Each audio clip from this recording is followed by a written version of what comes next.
Hey guys, this is the Beta Max Man here. So tonight, we are going to take a look at this ED Beta. Unfortunately, this has quite a bit of damage. I was pretty upset when I found out that this was damaged. Well, this was supposed to be a happy occasion, and it turned out to be a sad one.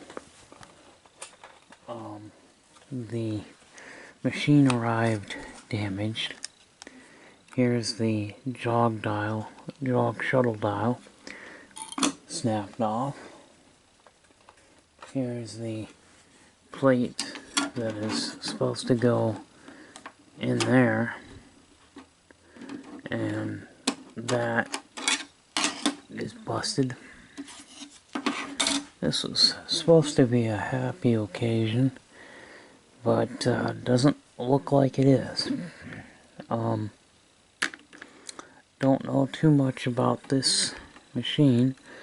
Bought it off eBay, and the guy said that the tape, he put a tape in and it wouldn't work, and the tape would not come out. As you can see, there is a tape stuck in there. You know, if this hadn't have got damaged, it would have been so much better. Look at all the damage that's occurred. And you know how this dumbass shipped this thing? He threw it in a box and he put paper around it. Yeah, like that's gonna protect it. These machines have to be bubble wrapped. They have to be bubble wrapped, and they have to have plenty of styrofoam in between the unit and the box. It has to be, and I don't know how many times I've had sellers ship something to me and then it gets damaged because they don't take the time to do it correctly. They don't care because they're just selling it for parts or repair, and they think that oh, I don't give a shit if it gets ruined, because they're stuck with it. And that's the attitude some of these sellers have. And I've contacted eBay. I've let them know that this thing has been damaged, and I'd like to at least get a partial refund, because this is not something that I may not be able to fix. I'm not really sure. So what I'll do is get the cover off, and this is actually designed to be screwed into a cabinet. It's meant to be permanently put into a cabinet. So let me take these screws out and take these metal plates off the side, and I should be able to get this top off. It does power on, so if we power it on,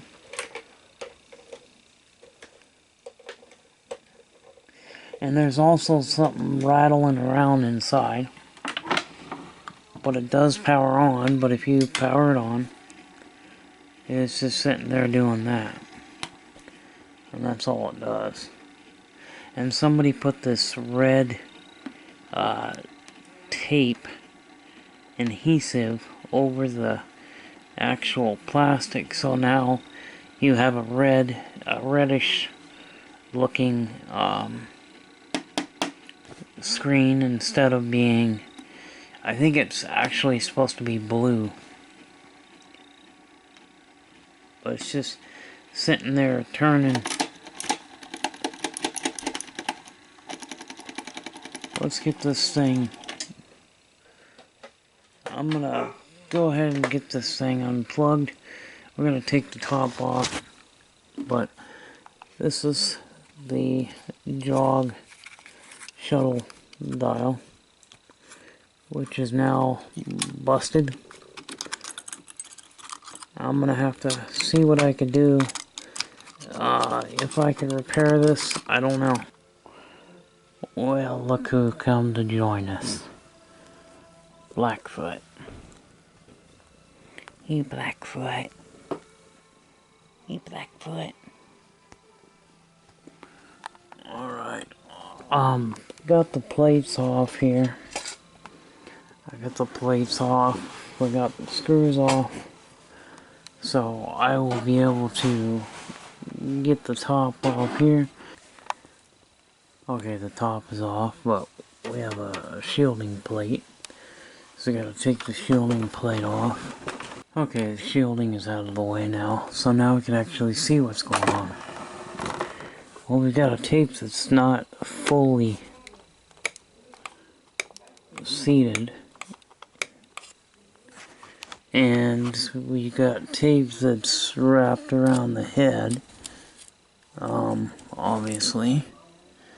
Now, this has a lot of characteristics from a 711D chassis.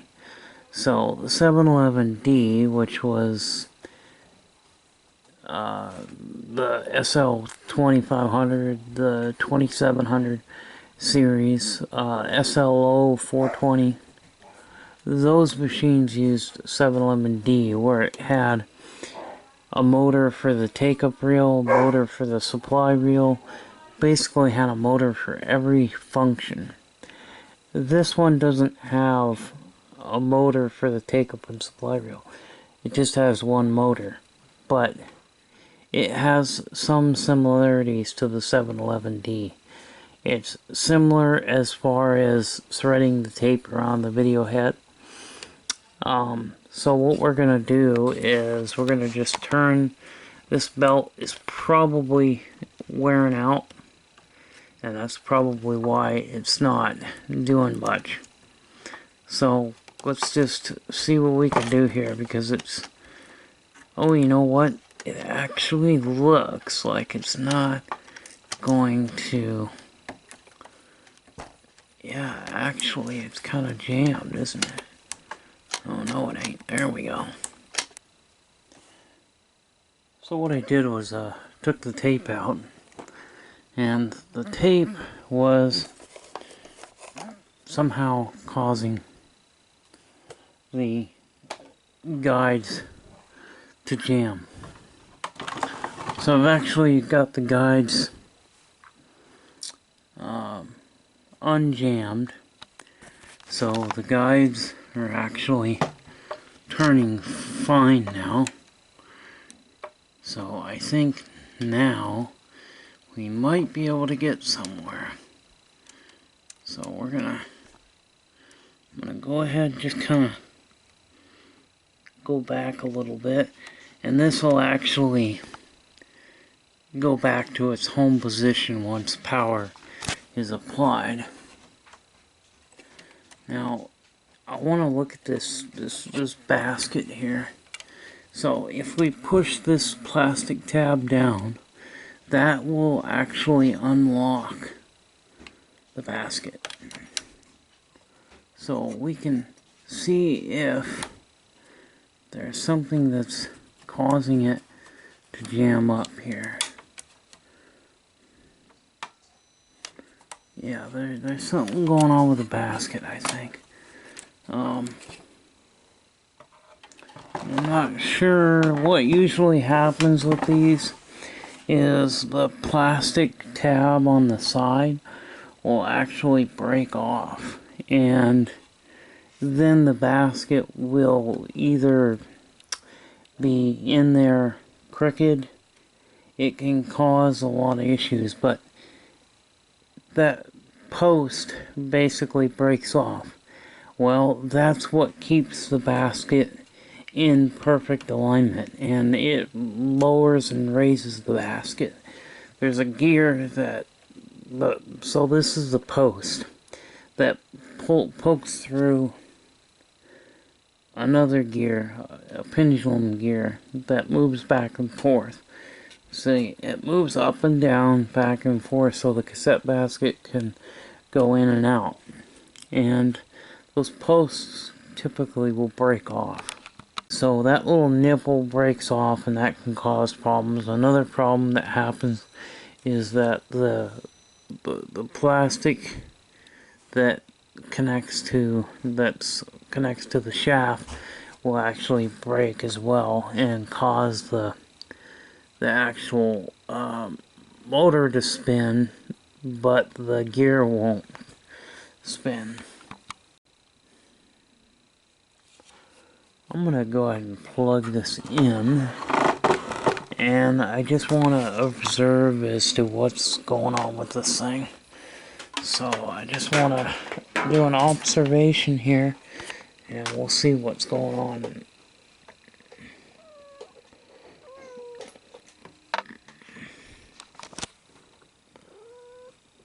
Alright.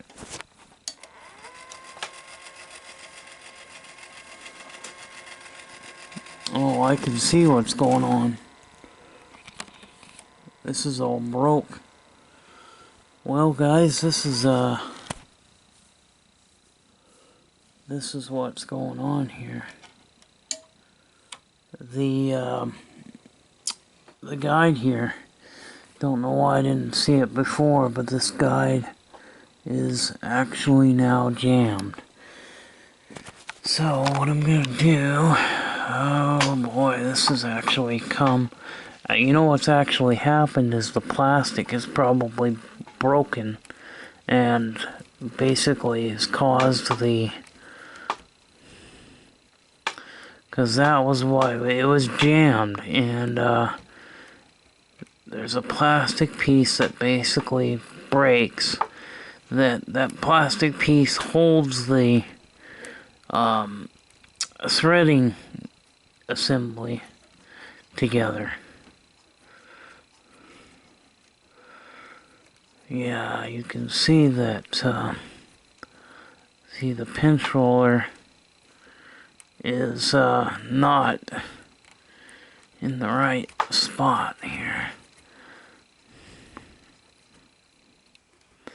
Yeah, it's got a lot of broken plastic, so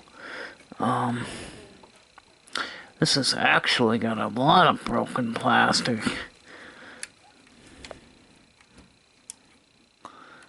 Okay.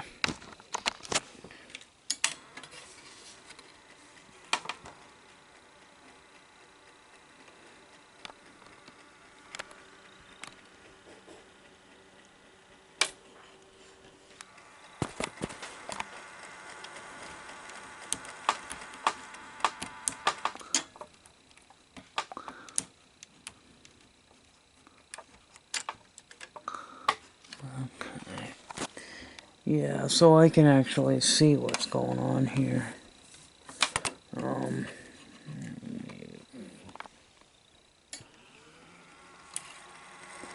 Yeah, this is not supposed to be.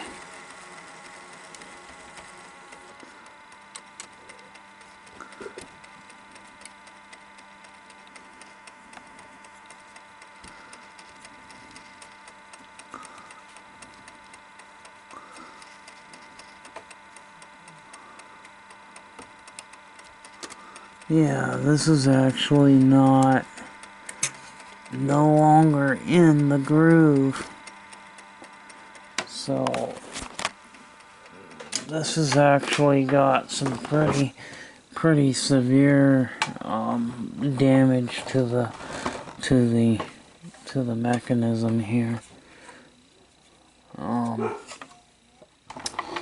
I hope that the drum motor is not damaged on this one as well. I hope not, because damn, that would really suck. But there's a damage. Yeah, see, that isn't supposed to lift up like that. This is supposed to be flat, and it isn't. Unless somebody took the pinch roller off and didn't put it back on right.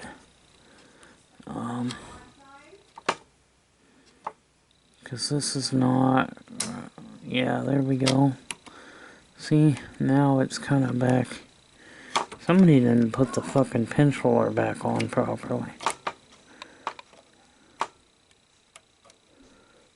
That pinch roller is not on right. That pinch roller is not even in right at all. Okay, there we go. I think that is what's going on here. We've got a pinch roller that's not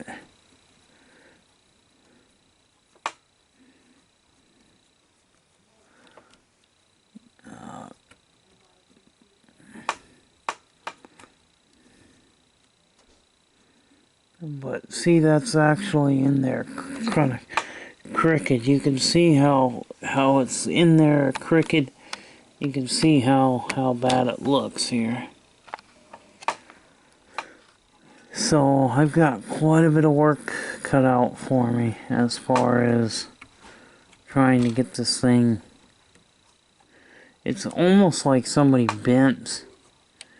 It's almost like somebody took the loading ring and kind of bent the hell out of it.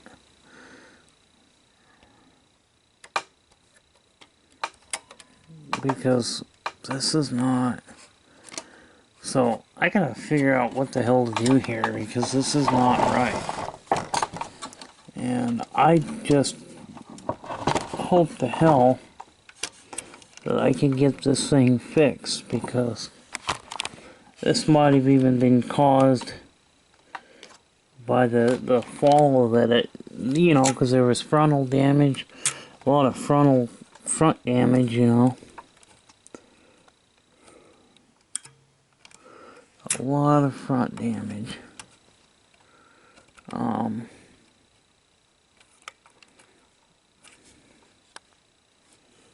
But yeah, this is not in there. This is not even seated correctly at all. This is why it's all jammed up. It's not fully seated right.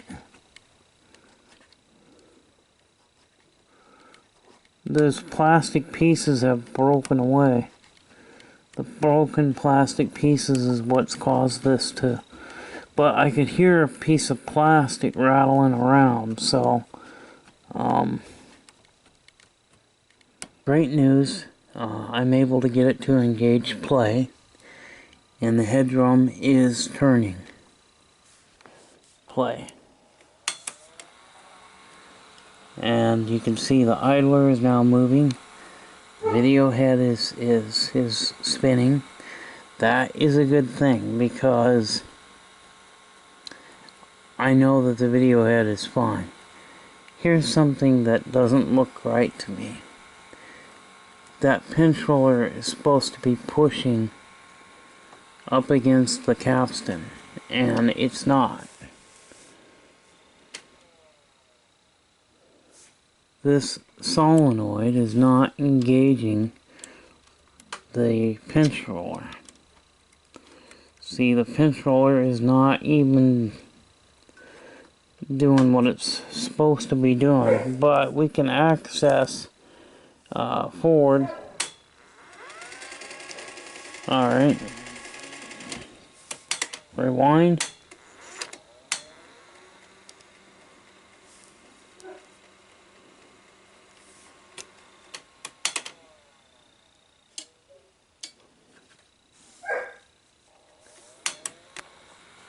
Okay, we got play to engage. Do I have a capstan? Let's see if there's a capstan is moving.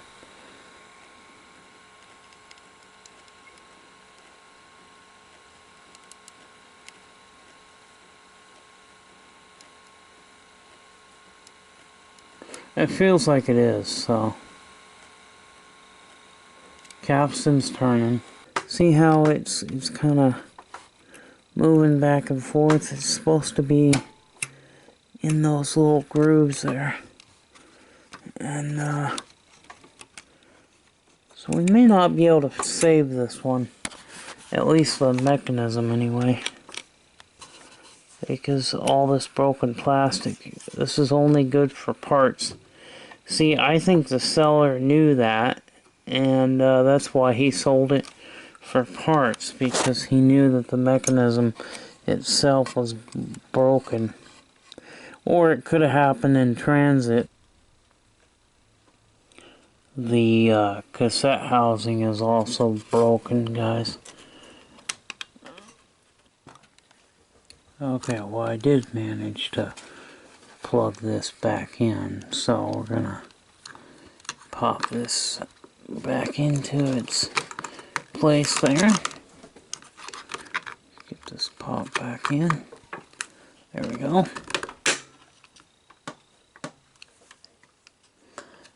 Jog shuttle dial is hooked back up.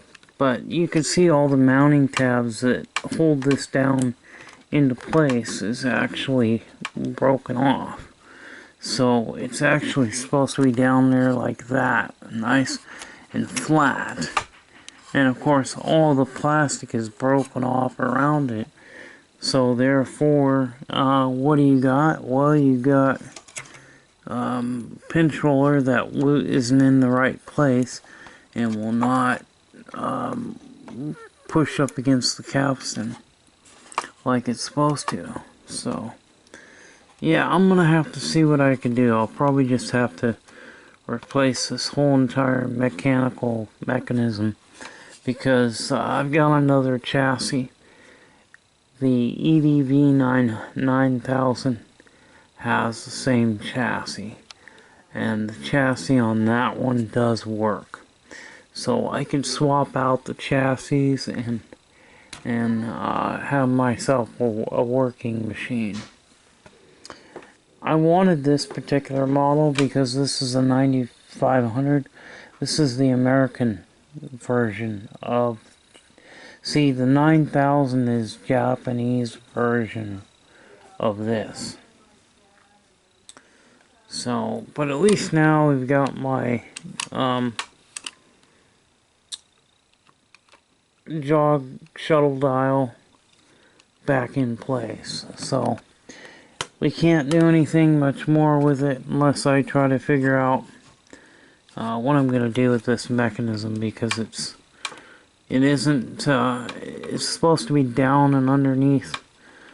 Like I said, there's some of the plastic is just broken apart, so there's not much I can do about that. I'm going to go ahead and pull all this apart. I'm going to swap out the chassis, and we're going to have a working beta machine by the time that this video is over with. Let's get started, shall we?